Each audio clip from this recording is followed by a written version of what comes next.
Welcome to 9 vibes. ఇటీవల జరిగిన శాసనసభ ఎన్నికల్లో 8 మంది బీజేపీ అభ్యర్థులు విజయం సాధించారు.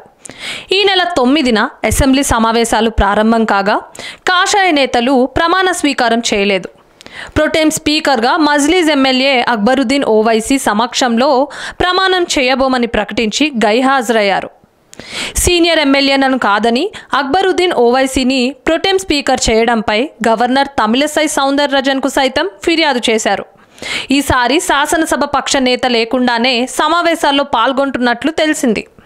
గత ఎన్నికల్లో బీజేపీ నుంచి కేవలం రాజాసింగ్ ఒక్కరే గెలుపొందగా తర్వాత ఉప ఎన్నికల్లో రఘునందన్ రావు, ఈటల రాజేందర్ విజయం సాధించారు. కాగా ఎల్పీ నేతగా రాజేందర్ సింగ్కు పార్టీ అవకాశం ఇచ్చింది. ఇటీవల ఎన్నికల్లో కమలం పార్టీ 8 స్థానాల్లో గెలుపొందడంతో ఎల్పీ నేత రేసులో రాజాసింగ్తో పాటు ఏలేటి మహేశ్వర్ రెడ్డి, కాటిపల్లి వెంకటరమణారెడ్డి ఉన్నట్లు పార్టీ వర్గాల్లో చర్చ జరుగుతోంది. నాయకుల మధ్య ఆధిపత్య పోరు కారణంగా ఇప్పుడే శాసనసభ పక్ష నేతను నిర్ణయిస్తే నష్టపోయే ప్రమాదం ఉందని హైకమాండ్ గ్రహించినట్లు సమాచారం.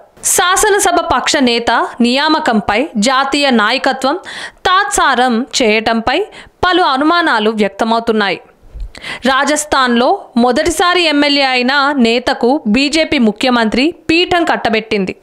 దాని ప్రకారం చూస్తే మాజీ సీఎం కేసీఆర్ ప్రస్తుత ముఖ్యమంత్రి రేవంత్ రెడ్డిని ఓడించిన కామారెడ్డి ఎమ్మెల్యే కాటిపల్లి వెంకటరమణారెడ్డికి అవకాశం కల్పించనుందా, లేక 2 సార్లు గెలిచిన ఏలేటి మహేశ్వర్ రెడ్డికి అవకాశం కల్పిస్తుందా అనేది ప్రశ్నార్థకంగా మారింది. హ్యాట్రిక్ విజయం సాధించిన రాజాసింగ్కు తెలుగుపై పట్టు లేకపోవడం, హిందుత్వ ఎజెండా గోషామహల్ వరకే పరిమితం అవ్వడం ప్రతికూలకంగా ఉన్నాయి.